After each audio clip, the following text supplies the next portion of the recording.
So as you can see here, I've woken my iPad up with the screen set at minimum brightness, and the Wi-Fi signal is extremely low. That's the lowest dot there. I'm right in the center of my Wi-Fi zone in my house, pretty much. So if we go into the settings app and then choose the brightness setting, and then I'm going to adjust the brightness up and take a peek at the Wi-Fi signal.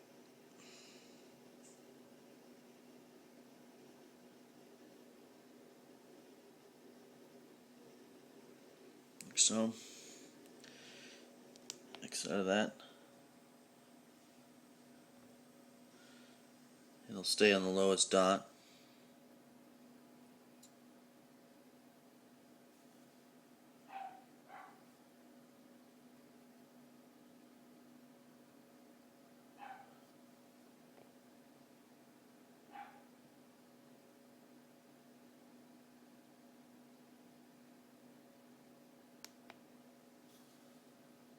And boom, it'll come back up.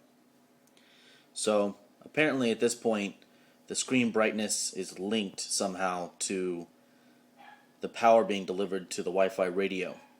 So if you're having trouble connecting to your Wi-Fi network, or you have a very poor signal, go ahead and increase the brightness of your phone or of your iPad, and you'll end up getting right back up to full bars of Wi-Fi signal, just like that.